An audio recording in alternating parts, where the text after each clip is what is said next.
Okay, సరే ఇప్పుడు మీకు పీపీటీ షేర్ చేస్తానమ్మా.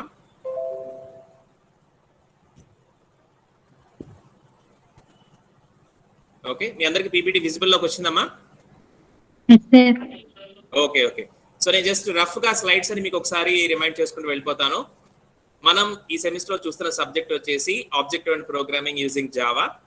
ఓకే, సో జావాకి సంబంధించి మనం ఆల్రెడీ ఇంట్రడక్షన్ చెప్పుకున్నాము. సి గురించి మనం డిస్కస్ చేసాము, అలానే సి ప్లస్ ప్లస్ గురించి డిస్కస్ చేసాము. సో సిలో మనకు వచ్చే ప్రాబ్లమ్స్, అలానే సి ప్లస్ ప్లస్ లో ప్రాబ్లమ్స్ ని ఓవర్కమ్ చేయడానికి మనం ఈ జావా అనే లాంగ్వేజ్ లోకి ఎంటర్ అవడం జరిగింది. సో ఎఫిషియన్సీ, పోర్టబిలిటీ అనేది జావా యొక్క మెయిన్ ఫీచర్స్. ఓకే, సో జావాను మనకి జేమ్స్ గాస్లింగ్ అనే డెవలపర్, అతని టీం వాళ్ళు డెవలప్ చేశారు. సో అసలు ఫస్ట్ మనకి జావా డెవలప్ చేసిన మెయిన్ మోటో వచ్చేసి రిమోట్ కంట్రోల్స్ కోసం.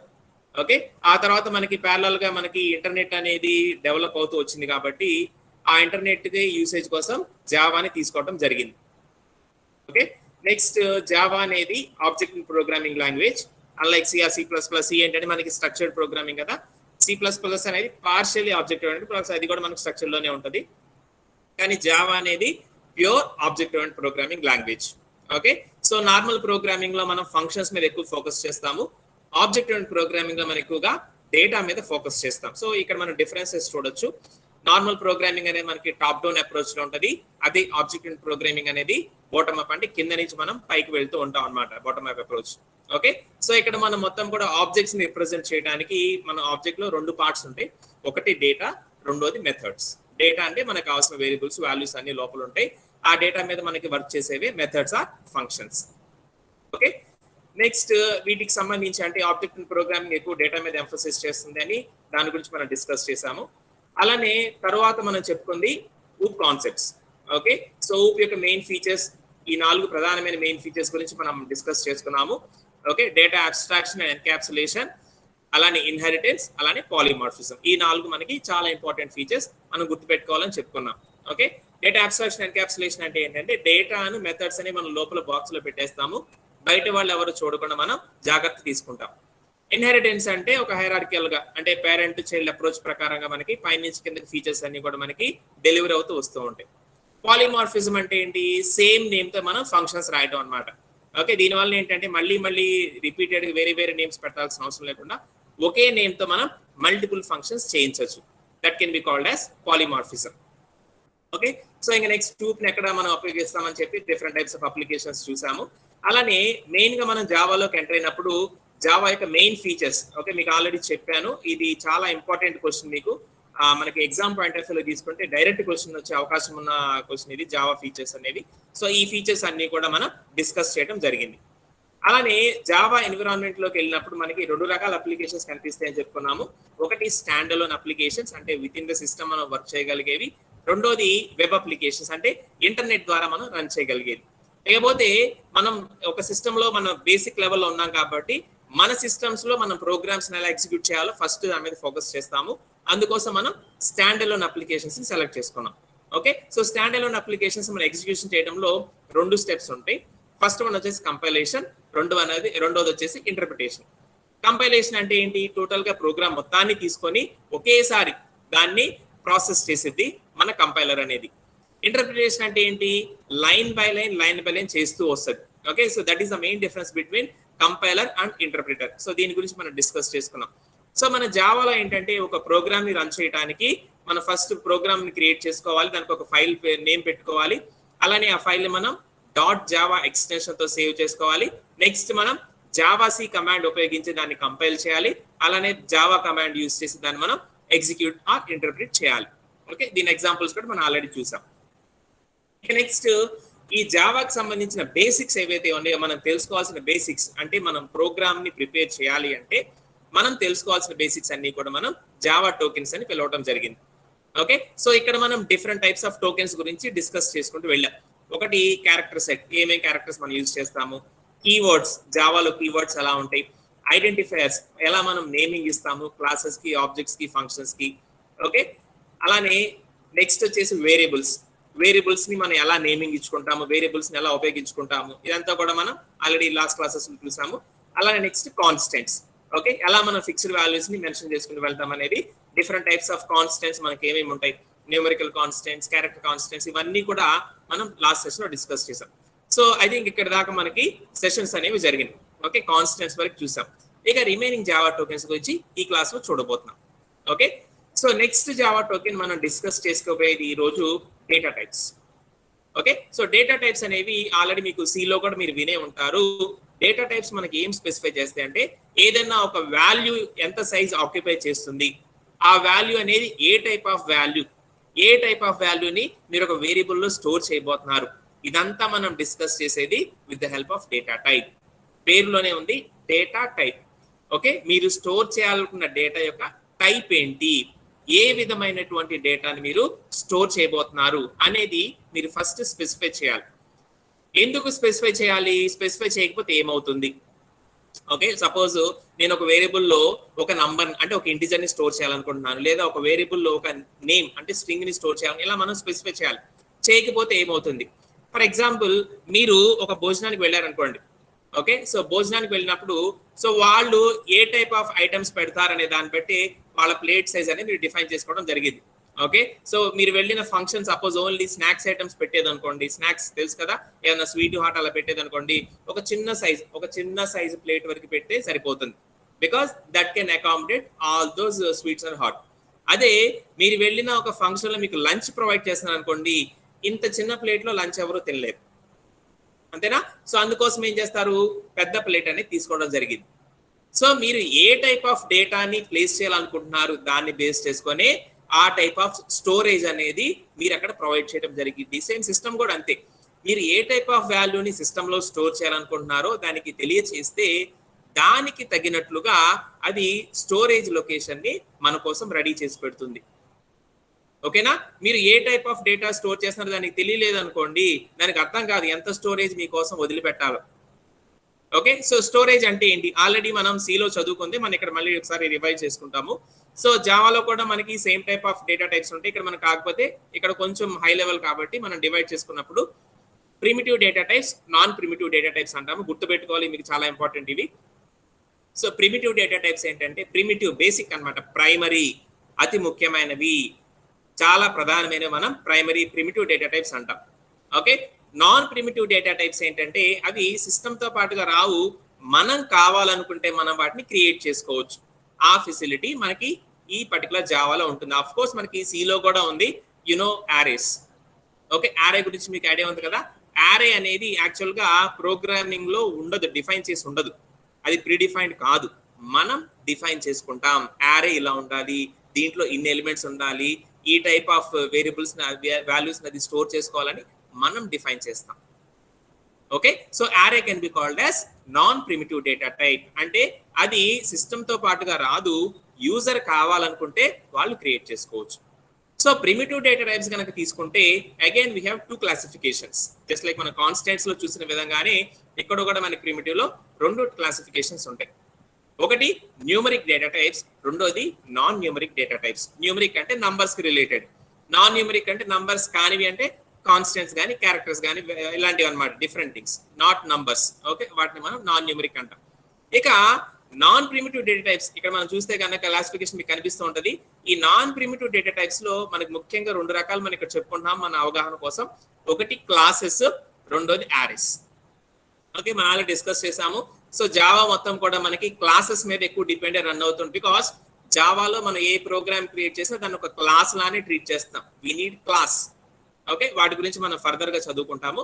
సో ఇప్పుడు మనం ఈ ప్రిమిటివ్ డేటా టైప్స్ గురించి చూద్దాం. న్యూమరిక్ డేటా టైప్స్ అంటే ఏంటి, నాన్ న్యూమరిక్ డేటా టైప్స్ అంటే ఏంటి, మనం ఇప్పుడు చూద్దాం. Okay, so numeric data types numbers related, ఇవన్నీ మనకు తెలిసినవి, నంబర్స్ రిలేటెడ్. దీంట్లో మనం 2 classifications, integers, floating points. Okay, so integers అంటే ఏంటి, నార్మల్ నంబర్స్, ఫ్లోటింగ్ పాయింట్స్ అంటే డెసిమల్ వాల్యూస్ వచ్చేవి. ఓకే, ఇక్కడ మీరు క్లాసిఫికేషన్ చూడొచ్చు. ఇంటిజర్ లో మనకి ఇవ్వండి బైట్, షార్ట్, ఇంట్, లాంగ్, ఈ 4 కూడా ఇంటిజర్స్ ని స్టోర్ చేయడానికి ఉపయోగించే డేటా టైప్స్. చూడండి, బైట్, షార్ట్, ఇంట్, లాంగ్, ఈ 4 ఇంటిజర్ డేటా టైప్స్. ఓకే, వాటి కింద నేను మీకు సైజ్ ని మెన్షన్ చేయడం జరిగింది. 1 byte, 2 bytes, 4 bytes, 8 bytes. Okay, can anyone please tell me what is 1 byte? ఒక బైట్ అంటే ఏంటి, ఎంత వాల్యూ అమ్మా ఎవరు చెప్పగలరా? 8 bits. 8 bits, exactly, very good. So 1 byte means 8 bits. 8 bits ని మనం 1 byte అంటాం. సో ఇక్కడ బైట్ అనే డేటా టైప్ ఎన్ని బిట్స్ ఆక్యుపై చేస్తున్నాయి అంటే 1 byte అంటే 8 bits ని ఆక్యుపై చేసింది. ఓకే, మీరు అసమ్ చేసుకోండి 8 bits అంటే ఒక్కొక్క బిట్ ఒక్కొక్క లొకేషన్ అనుకోండి మీకు అర్థం అవడం కోసం. సో బైట్ అనేది 8 bits కాబట్టి 8 లొకేషన్స్ ఆక్యుపై చేసింది అంటే అంతవరకు మీరు ఒక నంబర్ ని స్టోర్ చేయొచ్చు. రెండోది షార్ట్. షార్ట్ అనేది 2 bytes. 2 bytes అంటే ఎన్ని బిట్స్ అమ్మా? 16 బిట్స్. సో 16 కన్సిక్యూటివ్ లొకేషన్స్ చూసుకోండి, ఒకదాని పక్కన ఒకటి మీరు 16 లొకేషన్స్ పెట్టుకుంటూ వెళ్తే ఎంత పెద్ద వాల్యూ వస్తుందో అంత పెద్ద వాల్యూ మీకు షార్ట్ లో సరిపోతుంది అనమాట. 2 bytes 16 బిట్స్. 16 బిట్స్ అంటే చాలా పెద్ద నంబర్ మనం డిఫైన్ చేసుకోవచ్చు. అలానే ఇంట్ తీసుకుని 4 bytes. 4 bytes అంటే ఎన్ని బిట్స్ అమ్మా? 32 బిట్స్. 32 బిట్స్ అంటే చాలా పెద్దది. ఓకే, బిట్ అంటే ఏం లేదు, ఒక లొకేషన్ కింద మీరు అజ్యూమ్ చేసుకోండి, మీరు ఒక యారే రాస్తున్నారు అనుకోండి. సో 32 లొకేషన్స్ తో మీరు ఎంత పెద్ద నంబర్ ని డిఫైన్ చేయొచ్చో అంత నంబర్ మీరు ఇంటిజర్ లాగా స్టోర్ చేసుకోవచ్చు. దానికంటే పెద్దది ఉంది లాంగ్. అంటే మనకి ఇక్కడ ఏంటంటే we're dealing with huge numbers, పెద్ద నంబర్స్ అన్నమాట, చాలా పెద్ద నంబర్స్. మనం ఏదో 10, 21, 31 లాంటివి కాదు, పెద్ద నంబర్స్ తీసుకున్నప్పుడు మనం వీటికి వెళ్తాం. లాంగ్ తీసుకున్నాం అనుకోండి 8 bytes. 8 bytes అంటే 64 బిట్స్. పెద్ద చాలా హ్యూజ్ నంబర్ అన్నమాట, very very big number. So అంత పెద్ద నంబర్ ని స్టోర్ చేయాలి అంటే మనం లాంగ్ అనే డేటా టైప్ ని డిఫైన్ చేసుకోవచ్చు. ఓకేనా? సో మన అవసరాలకు తగ్గినట్లుగా మనం ఎంత స్పేస్ లో ఎంత నంబర్ ని మనం స్టోర్ చేయాలనుకుంటున్నామని కనుక తెలిస్తే ఆ విధమైనటువంటి డేటా టైప్ ని మనం ఇవ్వచ్చు. ఓకే, మనకి ఏంటంటే కన్వీనియంట్ గా ఉంటుంది అని చెప్పి నంబర్స్ అంటే ఇంట్ అని వాడుతుంటాము. ఇంట్ అని వాడటం వల్ల మీరు అంత పెద్ద నంబర్ కావాల్సిన స్టోరేజ్ ని మీకోసం రిజర్వ్ చేసేసుకుంటున్నారు. ఓకే, సింపుల్ గా చెప్పాలంటే జనరల్ గా మనం వాడే వాటికి బయట షార్ట్ సరిపోతుంది. ఓకే, ఎందుకంటే మనం అన్ని 10, 21 వాడతాం. ఇది ఎలా ఉంటుంది అంటే అక్కడ ఒక స్వీట్ పెడుతున్నారు అనుకోండి ఫంక్షన్ లో, మనం ఇంత పెద్ద ప్లేట్ పెట్టుకొని ఉంచినట్టు ఉంటుంది. ఓకే, ఇంత పెద్ద ప్లేట్ పట్టుకొని ఒక స్వీట్ కోసం ఉంచినట్టు ఉంటుంది మనం ఇంటిని ఉపయోగించడం అనమాట. అంటే అంత స్టోరేజ్ అనేది మనం సిస్టమ్ దానికోసం అలాట్ చేస్తుంది మనం ఇవ్వడం వల్ల, ఇంటి అనే డేటా టైప్ యూజ్ చేయడం వల్ల. ఓకేనా? సో ఇవన్నీ కూడా ఇంటిజర్ అంటే తెలుసు కదా, normal numbers without any decimals. మనం ఆ నంబర్స్ అన్ని డిఫైన్ చేయడానికి ఈ టైప్ ఆఫ్ డేటా టైప్స్ వాడతాం. ఇక రెండోది చూసుకుంటే floating point. So floating point అంటే ఏంటి? డెసిమల్ వాల్యూస్ వస్తాయి. అంటే నార్మల్ నంబర్స్ అంటే 25.36 పాయింట్ మనకు వస్తుంది కదా, ఆ డెసిమల్ వాల్యూస్ మనం స్టోర్ చేయాలంటే ఫ్లోటింగ్ పాయింట్స్ ఉపయోగిస్తాం. ఓకే, సో ఈ ఫ్లోటింగ్ పాయింట్ లో మనకి 2 కేటగిరీస్ ఆబ్వియస్ గా మనం ఇది ఆల్రెడీ సిలో చూసిందే. ఒకటి ఫ్లోట్, రెండోది డబల్. సో ఫ్లోట్ అనేది మీరు ఇక్కడ గమనించవచ్చు ఎన్ని బైట్స్ ఆక్యుపై చేసిన 4 bytes. అగైన్ 4 bytes అంటే ఎంతమ్మా? 32 bits. సో 32 bits అంత పెద్ద నంబర్ ని మనం ఇక్కడ స్టోర్ చేసుకోవచ్చు. అలానే డబుల్ అంటే 8 bytes. 8 bytes అంటే 64 bits స్పేస్ ఉన్నటువంటి నంబర్ ని మనం ఇక్కడ స్టోర్ చేసుకోవచ్చు. ఓకే, సో ఇవన్నీ గుర్తుపెట్టుకోవాలి మీరు. మనకి జావాలో న్యూమరిక్ డేటా టైప్స్ ఎన్ని రకాలు ఉంటాయి, ఇంటిజర్, ఫ్లోటింగ్ పాయింట్. ఇంటిజర్ లో ఏమేమి వస్తాయి, ఓకే, ఒక్కొక్క దాని యొక్క స్టోరేజ్ కెపాసిటీ, దాని సైజ్ ఎంత అనేది మీరు మైండ్ లో ఫిక్స్ చేసుకోవాలి. ఇదంతా మీరు గుర్తుపెట్టుకోవాల్సిన అవసరం ఉంది. ఓకేనా? ఒకసారి చూడండి. ఓకే, ఇక్కడ వరకు క్లియర్ అమ్మా? ఏమైనా డౌట్ ఉందా?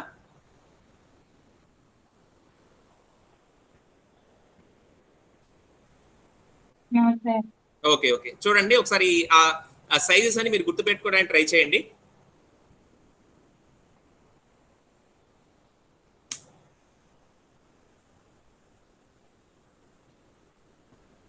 ఓకేనా? రైట్. సో ఇవి న్యూమరిక్ డేటా టైప్స్, అంటే నంబర్స్ కి సంబంధించినటువంటి data types. Okay, let's move for the non numeric. Non numeric అంటే ఏంటి? నంబర్స్ కానివి.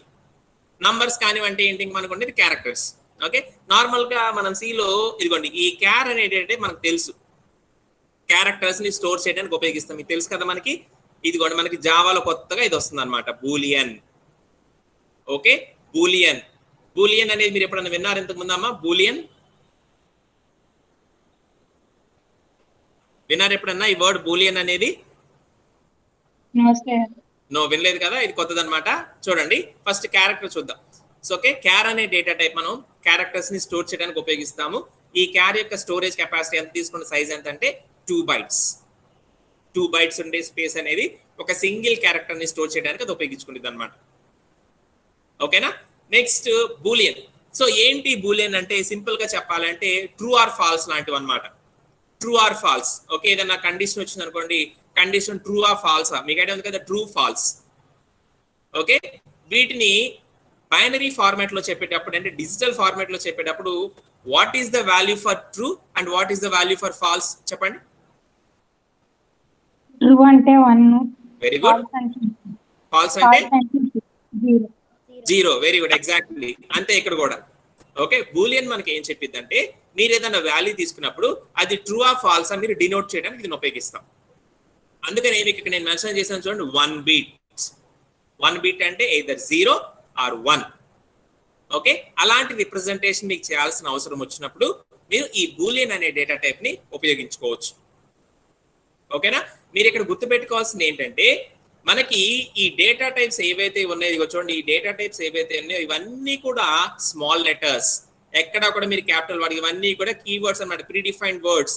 ఇదిగోండి బైట్, షార్ట్, ఇంట్, లాంగ్, నేను కర్సర్ మూవ్ చేస్తాను కదా, ఇవన్నీ కూడా ప్రీ డిఫైన్డ్ వర్డ్స్ అన్ని మీరు స్మాల్ లెటర్స్ లోనే రాయాలి, ఎక్కడ క్యాప్స్ లాక్ యూజ్ చేయకూడదు. అలానే ఇదిగోండి క్యార్, బూలియన్, ఇక్కడ కూడా ఇవన్నీ కూడా స్మాల్ లెటర్స్ అన్నమాట. ఓకేనా? క్యార్, బూలియన్. ఓకే, సో ఇవి మనం ఉపయోగించుకునే డేటా టైప్స్. ఓకే, నెక్స్ట్ ఇప్పుడు ఈ డేటా టైప్స్ మనం ఎలా ఉపయోగించుకుంటాం మన వేరియబుల్స్ కోసం. ఓకే, ఎందుకంటే డేటా టైప్స్ ఉంటే మనకు ఉపయోగం ఉంది, మనం వాటిని ఉపయోగించాలి. సో ఉన్న వాటిని ఎలా ఉపయోగించుకోవాలంటే వేరియబుల్స్ ని మనం డిఫైన్ చేసుకోవడానికి, డిక్లేర్ చేసుకోవడానికి మనం ఉపయోగించుకుంటాం. ఓకే, సో ఇక్కడ మనం ఉపయోగించుకునే సింటాక్స్ ఏంటి అంటే data type space variable name. Okay, so data type space variable name ఏమేమి ఉంటాయి ఎగ్జాంపుల్స్ ఇక్కడ మీరు గమనించవచ్చు. సో ఒక ఇంటిజర్ అయితే ఎలా డిక్లేర్ చేయాలి, ఫ్లోట్ అయితే ఎలా డిక్లేర్ చేయాలి, ఇదిగోండి క్యారెక్టర్స్ బూలియన్, ఇక చెప్పాను కదా బూలియన్ స్పేస్ బి, ఇక్కడ బి అనేది ఒక బూలియన్ వేరియబుల్. ఓకే, ఇలా మనం ఇండివిజువల్ గా ఒక్కొక్క వేరియబుల్ ని మనం డిక్లేర్ చేసుకుంటూ రావచ్చు, లేదా ఒకేసారి ఒకే టైప్ సంబంధించిన మల్టిపుల్ వేరియబుల్స్ అయితే కనుక ఇలా కామాలు పెట్టి మనం డిక్లేర్ చేసుకోవచ్చు. ఇదంతా కూడా మనం యాజ్ ఇట్ ఈస్ గా సిలో ఎలాగైతే చేస్తామో జావాలో కూడా అంతే చేస్తాం, నథింగ్ వేరియేషన్. ఓకే, ఇదిగోండి క్యార్, పీ కామా, క్యూ కామా ఇలా మనం డిఫైన్ చేసుకోవచ్చు. ఎన్ని మల్టిపుల్ వేరియబుల్స్ ని విత్ సేమ్ డేటా టైప్ అంటే అలా కామాతో సపరేట్ చేసి మనం రాసుకోవచ్చు. ఓకేనా? సో ఈ విధంగా మనం వేరియబుల్స్ ని డిక్లేర్ చేసుకోవచ్చు. ఇకపోతే ఎలా మనం ఆ వేరియబుల్స్ కి వాల్యూస్ ఇవ్వాలి. ఓకే, దీంట్లో కూడా మనకి 2 రకాలు ఉంటాయి. ఓకే, ఒకటి ఇనిషియలైజేషన్ అంటారు. ఇదిగోండి ఎలాంటి రాస్తే అంటే వేరియబుల్ ని క్రియేట్ చేసేటప్పుడే దానికి కనుక మనం వాల్యూ అసైన్ చేసామనుకోండి, దాన్ని ఇనిషియలైజేషన్ అంటారు. పేరు గుర్తుపెట్టుకోండి, ఇనిషియలైజేషన్. ఓకే, వేరియబుల్ ని డిక్లేర్ చేసేటప్పుడే అంటే వేరియబుల్ ని క్రియేట్ చేసేటప్పుడే దానికి కనుక మనం వాల్యూ అసైన్ చేసామనుకోండి, దాన్ని ఇనిషియలైజేషన్ అంటారు. దాని సింటాక్స్ ఎలా ఉంటుంది అనుకున్నారు, ఎలా ఉంటుంది. Okay, data type space variable name equals to value, అంటే ఆ వేరియబుల్ ని నేను క్రియేట్ చేసేటప్పుడే దాంట్లో ఏం వాల్యూ ఉండాలో నేను చెప్పేస్తున్నాను. అలా కనుక ఇస్తే మన దాన్ని ఇనిషియలైజేషన్ అంటాం. లేదు ఇందాకట్లాగా అంటే ఇదిగోండి ఇందాకట్లాగా మనం వేరియబుల్స్ ని ముందే క్రియేట్ చేసేసుకొని తర్వాత వాటికి వాల్యూస్ ఇచ్చుకుంటూ రావచ్చు. ఓకే, ఇంటి ఏ ఫ్లోట్ ఎక్స్ అలా ఇచ్చేసాం కదా, తర్వాత a equals to 10, x is equals to 4.56, p is equals to a, b is equals to true or false మీ ఇష్టం ఏదో ఒకటి, ఇలా తర్వాత అయినా సరే మనం వాల్యూస్ అసైన్ చేసుకుంటూ రావచ్చు. ఓకే, అదే ఇదన్నమాట. ఇదిగోండి variable name equals to value, ఈ విధంగా అయినా సరే మనం వేరియబుల్స్ కి వాల్యూస్ ని అసైన్ చేసుకోవచ్చు. ఓకేనా? సో ఎయిదర్ మనం వేరియబుల్ ని క్రియేట్ చేసేటప్పుడే వాల్యూ ఇవ్వచ్చు, లేదా వేరియబుల్ ఆల్రెడీ ముందే మనం డిక్లేర్ చేసేసుకుంటే కనుక వాటికి ఈ విధంగా కూడా మనం వాల్యూస్ అసైన్ చేసుకుంటూ రావచ్చు. ఓకేనా? ఇక్కడ మీరు ఎగ్జాంపుల్స్ గమనించవచ్చు. ఇదిగోండి ఇంట్ ఏ ఈక్వల్స్ టు 10, ఇక్కడ ఏం చేశాను, ఏ అనే వేరియబుల్ ని క్రియేట్ చేసేటప్పుడే దానికి 10 అనే వాల్యూని అసైన్ చేసేసాను. ఏ అనే వేరియబుల్ ని క్రియేట్ చేసేటప్పుడే దానికి 10 అనే వాల్యూని అసైన్ చేసేసాను. అలానే ఇదిగోండి float X is equals to 23.5, ఇదిగోండి క్యార్ p is equals to r, ఇక్కడ చూడండి r ఇది ఏదైతే ఉందో క్యారెక్టర్ కదా, గుర్తుపెట్టుకోండి క్యారెక్టర్ ఎప్పుడు కూడా మనం సింగిల్ కోట్స్ లో ఇవ్వాలి. సింగిల్ కోట్స్ లో ఒకటే ఇవ్వాలి, అప్పుడే మనకి క్యారెక్టర్ కింద డినోట్ అయ్యేది. ఓకే, అదే మనం ఒక స్ట్రింగ్ ఇస్తున్నాం అనుకోండి, ఒక నేమ్ ని రిప్రజెంట్ చేయాలనుకోండి, అప్పుడు దాన్ని ఎలా ఇవ్వాలి, మనం ఆల్రెడీ చెప్పుకున్నాం. ఒక స్ట్రింగ్ ని మనం మన ప్రోగ్రామ్ ఇవ్వాలనుకుంటే దాన్ని ఎలా ఇవ్వాలి? Double quote sir. Exactly, double quotes ఇవ్వాలి. Very good. ఓకే, ఒక సింగిల్ క్యారెక్టర్ అయితే గనక సింగిల్ కోట్స్ ఇవ్వాలి. సింగిల్ కోట్ ఎలా పెట్టడం. అదే ఒక స్ట్రింగ్, ఒక నేమ్ లాంటిది అయితే గనక డబుల్ కోట్స్ ఇవ్వాలి. అప్పుడు మనకి పర్ఫెక్ట్ గా సిస్టమ్ అనేది స్టోర్ అయింది. ఓకే, ఇదిగోండి ఇక్కడ చూడండి, ఇదిగోండి క్యార్ p = r, q = a, r = ఇలా మనకి ఇవన్నీ కూడా సింగిల్ క్యారెక్టర్స్ కాబట్టి సింగిల్ కోట్స్ ఇస్తాం. అలానే ఒక బూలియన్ వేరియబుల్ ని ఎలా క్రియేట్ చేస్తాం ఇక్కడ చూడండి, మీకు నేను చూపించాను. Boolean b = true. Okay, so ఈ ట్రూ ఇవన్నీ కూడా ఏంటంటే ఆల్రెడీ ఫిక్స్డ్ వాల్యూస్. ఓకే, ఒక రకంగా చెప్పాలంటే మీకు కాన్స్టెంట్స్ లాంటివి అన్నమాట. ట్రూ అంటే 1 ఫిక్స్డ్, ఇంకా అంతే. ఓకే, సో ట్రూ అనేది ఒక కాన్స్టెంట్ 1 ఉంటుంది. ఇక్కడ మీరు ఫాల్స్ అని ఇవ్వచ్చు. ఫాల్స్ అని ఇస్తే 0. ట్రూ అంటే 1, ఫాల్స్ అంటే 0. ఓకే, అలాంటి వాల్యూని మీరు రిప్రజెంట్ చేయాలనుకున్నప్పుడు you can use Boolean. So Boolean b = true అంటే 1 అన్నమాట. 1 అంటే మామూలు 1 కాదు, ఇది డిజిట్ 1. డిజిటల్ లో మనకు 1 అంటే ఏంటి? ట్రూ కదా, ఆ 1 అన్నమాట ఇది. ఓకే, ఇవి నార్మల్ 1s and 0s కాదు, digital values. True or false ని రిప్రజెంట్ చేయడానికి ఉపయోగించేవి.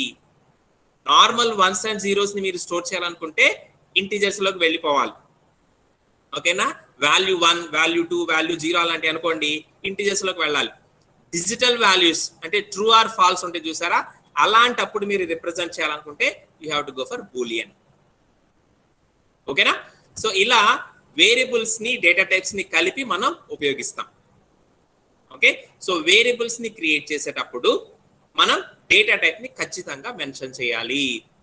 అప్పుడే సిస్టమ్కి అర్థమైంది ఆ వేరియబుల్లో ఏ టైప్ ఆఫ్ డేటాని మీరు స్టోర్ చేయబోతున్నారు. దానికి తగినట్లుగా అది దానికి సంబంధించిన స్టోరేజ్, ఆ స్పేస్ అనేది దానికోసం అలాట్ చేసింది. ఓకేనా? ఓకే, సో ఒకసారి దీనికి సంబంధించి ఒక ప్రోగ్రామ్ మీరు చేయాల్సింది ఉందమ్మా. నేను మీకు అది డెమో చూపిస్తాను. ఇంతవరకు మీకు క్లియరా? డేటా టైప్స్, వేరియబుల్స్ యూసేజ్ మీకు అర్థమైందా? ఏమైనా డౌట్స్ ఉన్నాయా? ఒకసారి ఎవరైనా ఏమైనా డౌట్స్ ఉంటే చెప్పచ్చు.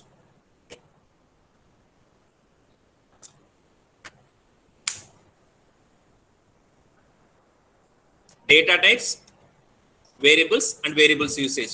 Okay, so no doubts. Okay, very good. So మనకి ఏం డౌట్స్ లేవనుకుంటే కనుక విల్ ప్రొసీడ్ ఫర్దర్. ఓకే, ఒక ప్రోగ్రామ్ మీరు ఖచ్చితంగా మీరు ఎగ్జిక్యూట్ చేయాల్సింది యాజ్ యూజువల్ గా మనకు తెలుసు కదా. మీరు ఎగ్జిక్యూట్ చేసిన తర్వాత వచ్చే స్క్రీన్ షాట్ ఏదైతే ఉందో అవుట్పుట్ తో సహా నాకు మీరు గూగుల్ క్లాస్ రూమ్ లో పంపించాలి. నేను అసైన్మెంట్ మీకు క్రియేట్ చేస్తాను. ఓకే, ఫస్ట్ చూడండి ఎలా ఎగ్జిక్యూట్ చేయాలో. ఇక్కడ మనం ఏం చేయబోతున్నామంటే వేరియబుల్స్ యొక్క డిఫాల్ట్ వాల్యూస్ మనం ప్రింట్ చేయబోతున్నాం. ఓకే, అంటే డేటా టైప్స్ మనం క్రియేట్ చేస్తున్నాం కదా, సో ఆ డేటా ఇక్కడ మీకు చూపిస్తాను. ఇదిగోండి. ఓకే, సో నేను మీకు సైజ్ ఇంక్రీజ్ చేస్తాను మీ విజిబిలిటీ కోసం.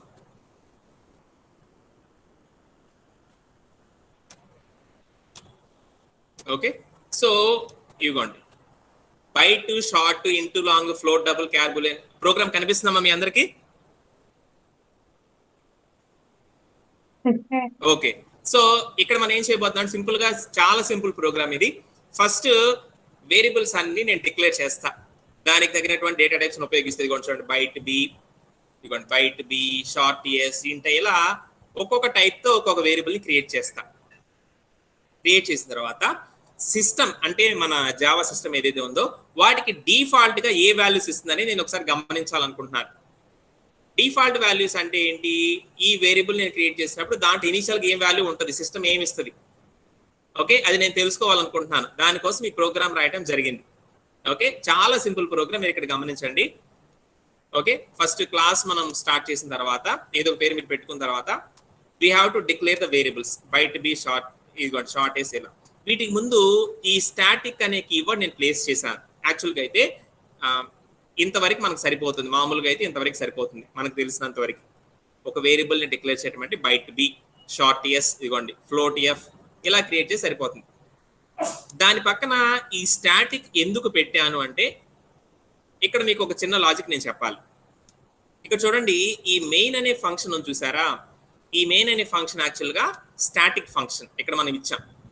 ఓకే, మనం ఫస్ట్ లో ఈ ప్రోగ్రామ్ ఎగ్జిక్యూషన్ చెప్తున్నప్పుడు చెప్పాను, స్టాటిక్ అనేది ఎందుకు ఇస్తామంటే ఒక ప్రోగ్రామ్ కి మెయిన్ ఫంక్షన్ అనేది ఒకటే ఉండాలి కాబట్టి ఆ ఒకటి దాన్ని రిస్ట్రిక్ట్ చేయడానికి మనం స్టాటిక్ అనేది అక్కడ వాడతాం. మీకు గుర్తుందమ్మా, మనం మెయిన్ మనకు ఒకటే ఉండాలి కాబట్టి ఆ ప్రోగ్రామ్ లో మెయిన్ ఫంక్షన్ ఒకటే ఉండాలని మనం రిస్ట్రిక్ట్ చేయడానికి స్టాటిక్ వాడతాం. ఓకేనా? కాకపోతే ఈ స్టాటిక్ వాడినప్పుడు దానికి కొన్ని రూల్స్ ఉంటాయి. ఇది మనకి ముందుకు వెళ్లే కొద్దీ తెలుస్తుంది. నేను ఇప్పుడు మీకు అర్థమవడం కోసం ఒకసారి రిమైండ్ చేస్తున్నాను. సో ఈ స్టాటిక్ ఫంక్షన్స్ ఏవైతే ఉన్నాయో అవి స్టాటిక్ వేరియబుల్స్ ని యాక్సెస్ చేయగలవు, బయట ఉన్న వాటిని. ఎందుకంటే ఇక్కడ చూడండి, నేను ఇక్కడ బయట క్రియేట్ చేశాను కదా, ఈ బయట అన్ని కూడా మెయిన్ ఫంక్షన్ బయట ఉన్నట్టు లెక్క అనమాట. ఈవెన్ దో ఈ ఫంక్షన్ ఈ వేరియబుల్స్ ఒకే క్లాస్ లో ఉన్నప్పటికీ ఫంక్షన్ దృష్టి నుంచి చూసినప్పుడు, అంటే మెయిన్ ఫంక్షన్ నుంచి కనుక మనం అబ్జర్వ్ చేస్తే, all these variables are outside the main function. అంతేనా? ఈ వేరియబుల్స్ అన్ని కూడా మెయిన్ ఫంక్షన్ కి బయట ఉన్నట్లే లెక్క. ఓకే, ఈ మెయిన్ ఫంక్షన్ అనేది స్టాటిక్ అవటం వలన బయట నుంచి యాక్సెస్ చేయాలి అనుకుంటే స్టాటిక్ వేరియబుల్స్ ని అది యాక్సెస్ చేయగలదు. ఓకే, నేను ఇది ఎందుకు చెప్తున్నానంటే, మీరు ఈ ప్రోగ్రామ్ ఎగ్జిక్యూట్ చేసేటప్పుడు ఒకసారి ఇక్కడ ఈ స్టాటిక్ ని తీసేసి రన్ చేసి చూడండి, you can get what it means. Okay, మీరు ఒకసారి రన్ చేయండి, అర్థమవుతుంది. జస్ట్ మీకు మైండ్ లో పెట్టుకోండి, మెయిన్ ఫంక్షన్ అనేది స్టాటిక్ ఫంక్షన్ అవటం వలన బయట నుంచి వేరియబుల్స్ ని యాక్సెస్ చేయాలంటే అది కూడా స్టాటిక్ అయి ఉండాలి. ఈ ఒక్క పాయింట్ మీరు మైండ్ లో పెట్టుకోండి. మళ్ళీ మనం స్టాటిక్ అనే కాన్సెప్ట్ వచ్చినప్పుడు మళ్ళీ అక్కడ డిస్కస్ చేసుకుంటాం. ఓకేనా? రైట్. ఇక్కడ మనం ఈ వేరియబుల్స్ ని డిక్లేర్ చేసిన తర్వాత సింపుల్ గా ఏం చేయట్లేదు, జస్ట్ వాటిని ప్రింట్ చేస్తున్నాం అంతే. ఇదిగోండి, system.out.println. ఓకే, ఇది బయట వాల్యూ కాబట్టి ఇదిగోండి b అనే వేరియబుల్ ని ప్రింట్ చేస్తున్నా. s అనే వేరియబుల్ పైన క్రియేట్ చేశాను కదా, s అనే వేరియబుల్, ఇదిగోండి i అనే వేరియబుల్, l అనే వేరియబుల్, f ఇదిగోండి ఫ్లోట్ f ఇక్కడ ఉంది కదా. నేను వీటిలో అసలు ఏం వాల్యూస్ ఇవ్వలేదు, ఆ వేరియబుల్స్ జస్ట్ ఓన్లీ అలా డిక్లేర్ చేశాను అంతే. వాటిలో నేను ఏ వాల్యూ ఇవ్వలేదు, జస్ట్ వాటిని డిక్లేర్ చేసి వాటిలో డిఫాల్ట్ గా ఏ వాల్యూస్ వస్తే చూస్తాను, ఇవన్నీ కూడా ప్రింట్ చేస్తాను. ఓకేనా? సో ఇది మీకు ప్రోగ్రామ్. ఓకే, సో మీ అందరికి ఒకసారి చూస్తా ఉండండి ప్రోగ్రామ్ ని. ఓకే, మీకు ఫోన్ లో ఉంటే కనుక స్క్రీన్ షాట్ తీసుకోండి. మీరు నెక్స్ట్ ఇది మీరు ఎగ్జిక్యూట్ చేయాలి కదా, మీరు ఎలా రాయాలో ప్రోగ్రామ్ మీకు ఐడియా ఉండాలి కాబట్టి స్క్రీన్ షాట్ తీసుకోండి. ఓకే, ఇప్పుడు నేను ఈ ప్రోగ్రామ్ మీకు ఎగ్జిక్యూట్ చేసి చూపిస్తాను ఎలా వస్తాయి మనకి వాల్యూస్ అనేవి. ఓకే, మన బ్రౌజర్లోకి వెళ్ళిపోదాం. మనకి ఆల్రెడీ తెలుసు కదా, ఆన్లైన్ జావా ఎడిటర్స్ మనం ఉపయోగిస్తుంటాం కదా. Okay, so online Java compiler editor ఏదో ఒకటి మనం కొట్టేసుకొని, ఇష్టం మీరు ప్రీవియస్ గా వర్క్ చేసినప్పుడు ఏదైతే మీకు బాగా వర్క్ అయిందని మీరు అనుకుంటారో దాన్ని తీసుకోవచ్చు, నో ప్రాబ్లం.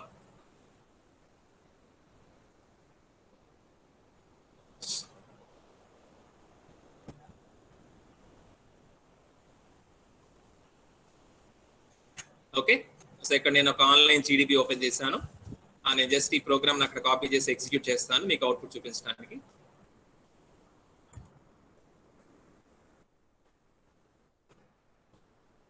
ఓకే, నేను క్లాస్ నేమ్ ఏం చేంజ్ చేయట్లేదు, just for the sake of execution నేను దాన్ని మార్చట్లేదు. ఓకే, ఇదిగోండి ఈ వేరియబుల్స్ అన్ని డిక్లేర్ చేశాను, వాటిని ప్రింట్ చేస్తాను. Okay, I just click on run. Okay,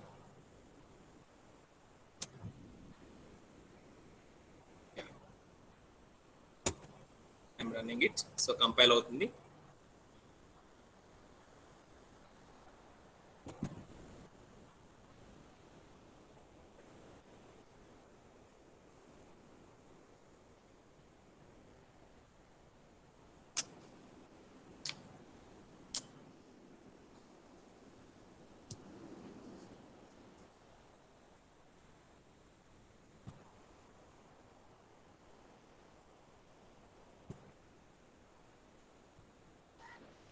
sir plus symbol అక్కడ ఎందుకు వాడతారు సార్? అమ్మా ఏంటమ్మా? కింద బయట దగ్గర ప్లస్ సింబల్ ఉంది కదా సార్. ఈ యాక్చువల్గా ఏంటంటే ఈ సిస్టమ్ డాట్ ప్రింట్ అనేది మీరు ప్రింట్ చేయడానికి. Okay, connection problem. ఇక్కడ ఏంటంటే మనం ఒక మెసేజ్ ని వేరియబుల్ వాల్యూని కలిపి ప్రింట్ చేద్దాం అనుకుంటున్నాం. అంటే ఇక్కడ ఏమొస్తుందంటే బైట్ కోలన్ దాంట్లో ఉండే వాల్యూ వస్తుంది. మనం ప్రింట్ ఎఫ్ లో రాస్తాం కదా, the value of a is double quotes లో పెడతాం, గుర్తుందా? హలో, గుర్తుంది sir. The value of a is percent d double quotes comma a అని రాస్తాం సిలో, మీకు గుర్తుందా? సార్. అలానే ఇక్కడ కూడా ఏంటంటే మెసేజ్ ని వేరియబుల్ ని కలిపి మనం ప్రింటింగ్ లో పెట్టాలనుకున్నప్పుడు ఇలా రాస్తాం అనమాట. సో మెసేజ్ ఏదైతే ఉందంటే ఏదైతే మనం డిస్ప్లే డైరెక్ట్ గా చేయాలనుకుంటున్నాం దాన్ని డబుల్ కోట్స్ లో రాస్తాము. ప్లస్ ఎందుకంటే దానితో పాటుగా నెక్స్ట్ దీన్ని కూడా ప్రింట్ చేయని చెప్పడానికి ఒక రకంగా చెప్పాలంటే ప్లస్ అనేది ఇక్కడ కంకాటినేషన్ అంటారు. కంకాటినేషన్ అంటే రెండు వాల్యూస్ ని కలిపి ఉంచిద్ది అనమాట. సో బైట్ వాల్యూ ప్లస్ అంటే దాంతో పాటుగా దాని పక్కనే బిలో ఏ వాల్యూ ఉంటే ఆ వాల్యూ ప్రింట్ చేయమని చెప్తాం. సో అందుకని అక్కడ ప్లస్ ఉపయోగించడం జరిగింది. So here the plus is concatenation. రెండు వాల్యూస్ ని కలిపి మనం ఒకే దగ్గర పెట్టి చూపించాలనుకుంటే అది వాడతాం అనమాట. ఓకే, సో ఐ థింక్ ఇది మనకి స్లోగా ఉన్నట్టుంది బాగా. విల్ టేక్ అనదర్ థింగ్, ఏదైనా వేరే రన్ అయితే చూద్దాం.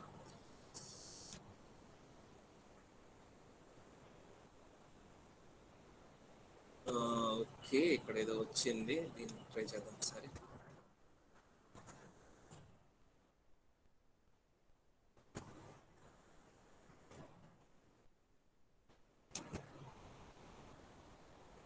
ఓకే రైట్, సో ఇక్కడ ఎగ్జిక్యూట్ అయింది మనకి program. Okay right, so here is the output. కనిపిస్తుంది అందరికి, బ్లాక్ స్క్రీన్ లో వచ్చింది చూడండి, కనిపిస్తుందా?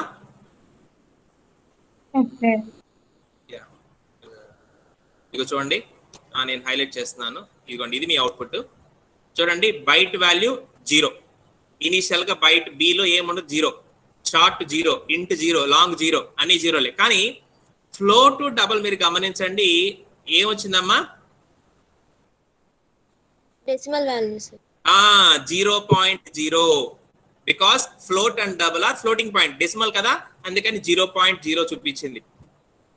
ఇదిగోండి క్యారెక్టర్ లో మనకి ఏం లేదు కాబట్టి నల్. ఓకే, ఎంటీ వస్తుంది అనమాట, అక్కడ ఏమి ఉండదు మనకి. బూలియన్ ఇదిగో చూడండి, ఫాల్స్. ఇనిషియల్ గా మనకి వాల్యూ అనేది ఫాల్స్ ఉంటుంది.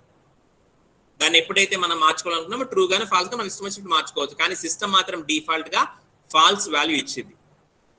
ఓకే, సో ఈ విధంగా మీరు ఈ ప్రోగ్రామ్ ని ఎగ్జిక్యూట్ చేయాలి. Okay, so this is official program అనమాట. మనకి ఏంటంటే జావా యొక్క డేటా టైప్స్ లోని డిఫాల్ట్ వాల్యూస్ ని ప్రింట్ చేయడం. ఓకే, నేను మీకు ఇది అసైన్మెంట్ లో పంపిస్తాను, అప్పుడు మీకు క్లియర్ గా అర్థమైంది, దాంట్లో మీరు రాసుకోవచ్చు. ఓకే, ఇక్కడ మనం చేయాల్సింది ఏంటంటే ఇదిగోండి, ఈ విధంగా వేరియబుల్స్ ని డిక్లేర్ చేసుకున్న తర్వాత డిఫరెంట్ డేటా టైప్స్ తో వాటిని మనం ప్రింటింగ్ చేస్తాం. వాటిలో ఏం డిఫాల్ట్స్ వాల్యూ ఉన్నాయో గమనించడానికి. And here are the default values. ఓకేనా, క్లియర్? అర్థమైందమ్మా? ఏమైనా డౌట్స్ ఉన్నాయా దీంట్లో?